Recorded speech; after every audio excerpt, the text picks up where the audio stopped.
Cette relation-là, en fait, elle est au cœur de notre vie, elle est hyper importante pour nous. Donc, on a très peur souvent de la perdre.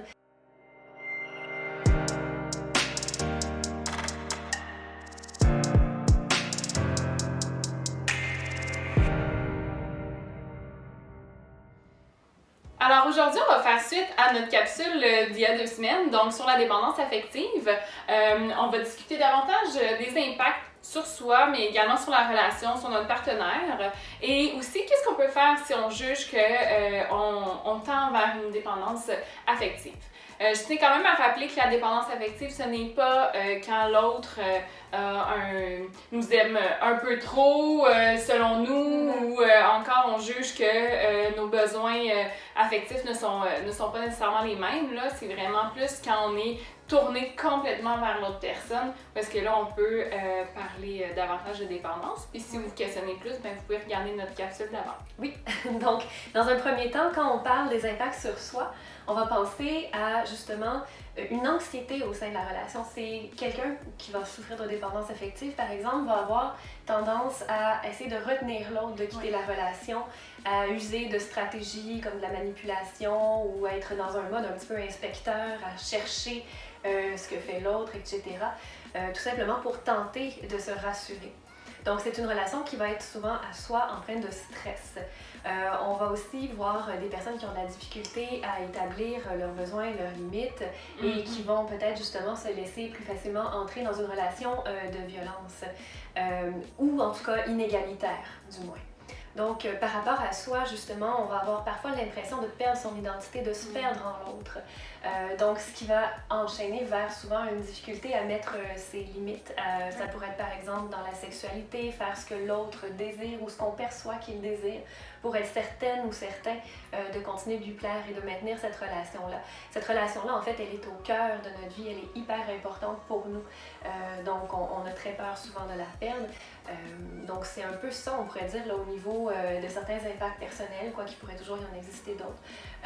Il y a des impacts aussi relationnels. Oui, tout à fait. Mais on parlait, l'autre personne qui est avec nous dans la relation, à travers ces comportements-là, peut souvent se sentir étouffée. Hein, l'impression justement que l'autre est tout le temps dans sa bulle, toujours à la recherche de ce contrôle-là, de voir si où est-ce que je suis, etc. Donc ça peut devenir étouffant pour le partenaire qui peut avoir l'impression aussi d'être un peu responsable. Hein, du bonheur, du malheur de l'autre personne. Donc, si, comme partenaire, j'ai l'impression que l'autre dépend que de moi, bien, c'est une lourde responsabilité pour la personne avec qui on est en relation. Donc là, à ce moment-là, j'ai l'impression que tout ce que je vais faire, bien, ça va avoir un impact sur l'autre personne. Et dans une relation qu'on veut plus saine, qui va nous aider à évoluer, bien, ce sentiment-là d'être responsable du bonheur, du malheur, va un petit peu à l'encontre. Un autre des éléments qu'il peut y avoir au niveau de la relation, c'est au niveau de la gestion des conflits. Donc, avec la personne qui a peut-être une dépendance affective, ça peut faire en sorte soit qu'elle va éviter constamment les conflits. Donc, encore une fois, on parlait dans la capsule précédente du sacrifice de soi, tout ça. Donc, pour éviter de déplaire à l'autre, ben moi, je vais pas nommer 1000 choses. Donc, de cette façon-là, j'évite tout conflit. Mais ça peut aussi être l'inverse. Donc, quelqu'un qui va, au contraire, tellement avoir besoin d'être en relation à l'autre que même dans un conflit, l'idée que, par exemple, on prenne un temps d'arrêt pour se gérer chacun de son côté ou qu'on n'est pas d'accord, c'est trop anxiogène. Donc, la personne va être constamment en train d'essayer d'être en relation à l'autre, même lors d'un conflit. Donc, par exemple, on est en conflit, Valérie s'en va dans une autre pièce, ben moi je vais la suivre, puis là je vais continuer à la piquer, à envoyer des petites choses pour être sûre qu'elle réagisse puis qu'elle soit encore dans la relation. Donc ça, même si c'est souffrant, c'est quand même moins souffrant que l'idée de ne plus être en contact avec elle à ce moment-là. Et donc, quoi faire lorsqu'on réalise, peut-être à travers notre capsule par exemple, que vous avez plusieurs traits de dépendance affective ou que vous pensez être un ou une dépendante affective? La première chose à faire serait en fait d'aller, ce qu'on pourrait dire, à la rencontre de soi. C'est d'apprendre à passer du temps seul avec soi-même, de peut-être se donner des petits défis aussi dans la vie, de sortir de sa zone de confort, de se dire, bon, mais habituellement, j'ai besoin de l'autre pour faire telle chose, je vais tenter de le faire tout seul. Ça peut être la même chose au niveau, par exemple, des prises de décision. Dans une relation de dépendance affective, on va avoir tendance à aller se valider, comme on le mentionnait, auprès de l'autre.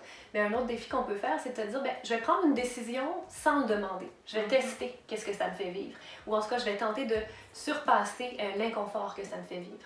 Donc, au fur et à mesure, on va apprendre justement un petit peu plus à se faire confiance et à consolider l'estime de soi. Donc, à travers ce processus-là, on peut aussi justement apprendre à reconnaître ses besoins. Donc, à se poser des questions. Qu'est-ce que j'aime le plus? Qu'est-ce que j'ai besoin pour? Etc., etc. Donc, ça passe par une réflexion, par un temps d'arrêt et par de l'essai-erreur. Donc, qu'est-ce qu'on peut faire d'autre, tu dirais?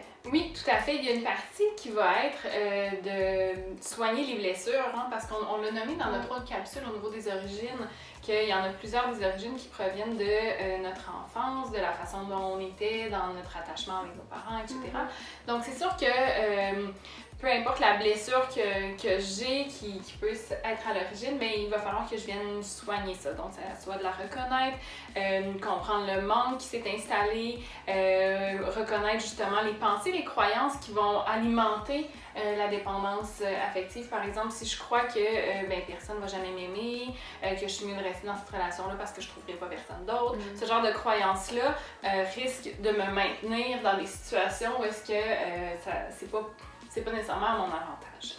Un autre des éléments, c'est aussi de prendre un temps d'arrêt. Si par exemple on vient de terminer une relation ou actuellement on n'est pas en relation, de se donner un temps où est-ce qu'on peut être célibataire sans chercher une relation, sans chercher à être en contact continuel avec d'autres personnes, va faire en sorte que ce que tu viens de dire avant, donc de passer du temps seul, d'apprendre à se connaître, d'aller à la rencontre de soi, va être possible dans ce temps d'arrêt-là, volontaire, et qu'on va s'astreindre à vivre.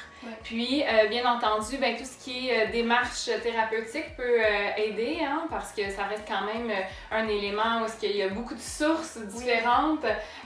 Donc, avec une démarche thérapeutique, on va pouvoir aller mieux guérir ces blessures-là et apprendre comment faire pour vivre autrement. Oui, tolérer la solitude, puis même construire l'estime de soi un peu plus fort. Exactement. Et il existe aussi des groupes d'entraide, hein, comme les dépendants affectifs anonymes, qui peuvent également aider si vous préférez ce genre de démarche-là, de groupe, au lieu de l'individuel. Oui.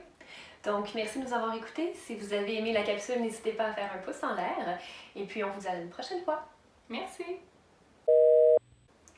Alors aujourd'hui, on va faire suite à la deuxième capsule. Non. T'as de la misère avec le temps, la temporalité. Je me suis capable de parler. Temporalité. Ok. Excuse-moi. Oui.